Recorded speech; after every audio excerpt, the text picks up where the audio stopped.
ಬಡ್ಡಿ ಮಗ ತಳ ಸೀದೋ ಬೀದಿಗೆ ಬಿದ್ದಿದ್ರು ಕೊಬ್ಬು ಮಾತ್ರ ಕಮ್ಮಿ ಆಗಿಲ್ಲ. ನನ್ನ ಮೇಲೆ ಚಾಲೆಂಜ್ ಮಾಡೋಗ್ತಾನೆ. ರಾತ್ರಿ ಕಳೆದು ಬೆಳಗಾಗೋದ್ರೊಳಗೆ ಸಾಮ್ರಾಜ್ಯ ಕಟ್ಬಿಡ್ತಾನಂತೆ. ಓಹೋ, ಏನ್ ಕಡ್ಲೆ ಪುರಿ ತಿಂದ ಸುಲಭ ಅನ್ಕೊಂಡ್ಬಿಟ್ಟಿದ್ದಾನದ್ನ.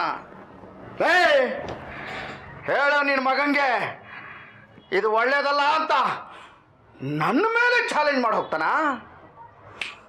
ನನ್ನ ಎದುರಾಕೊಂಡ್ರೆ ಅವನು ಸರ್ವನಾಶ ಆಗ್ಬಿಡ್ತಾನೆ ಅಂತ ಹೇಳ. ಅವನಿಗೆ ಹುಡುಗಾಟ ಅಲ್ಲ. ನಂಗೆ ಅವನ ಬಗ್ಗೆ ಭಯ ಇಲ್ಲ, ಇರೋದೆಲ್ಲ ನಿಮ್ಮ ಬಗ್ಗೆನೆ. ನನ್ನ ಬಗ್ಗೆ? ನನ್ನ ಬಗ್ಗೆ ಯಾಕೆ? ಇಷ್ಟು ದಿನ ಸುಮ್ಮನೆ ಇದ್ದವನು ನಿಮ್ಮ ವಿರುದ್ಧ ತಿರುಗಿ ಬಿದ್ದಿದ್ದಾನೆ ಅಂದರೆ ಅವನು ನಿಮ್ಮನ್ನ ಸುಮ್ಮನೆ ಬಿಡೋದಿಲ್ಲ.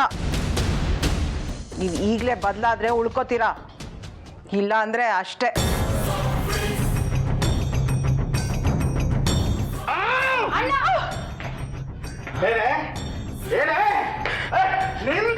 ಬೇಬಿ ನೀನು ಬರಬೇಡ ಮಧ್ಯ, ಹೋಗು ಒಳಗೆ. ಅತ್ತಿಗೆ ನೀನೇನು ಹೆದರ್ಕೋಬೇಡ, ಅವ್ರೇನೋ ಅನ್ಕೊಂಡ್ ಬಿಡಲ್ಲ. ನೀನು ಒಳಗೆ ಹೋಗು ಅಂದೆ, ಹೋಗೆ.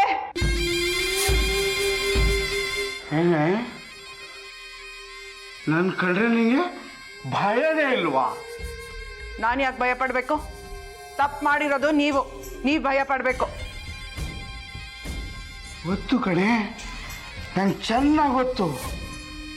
ನಿನ್ನ ಹಿಂದೆ ನಿನ್ನ ಬೆಂಬಲಕ್ಕೆ ಆ ಶ್ರೀ ಇದ್ದಾನೆ. ನೀನು ಏನು ಮಾಡಿದ್ರು ನಡೆಯುತ್ತೆ ಅಂತ ಪೊಗರ್ಬಿಟ್ಟಿದ್ಯಾ ನೀನು.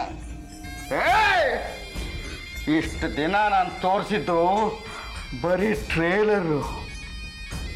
ಇನ್ನು ಮುಂದೆ ಇದೆ ನಿಜವಾದ ಟ್ರಾಜಿಡಿ ಎಂಡ್ ಸಿನಿಮಾ.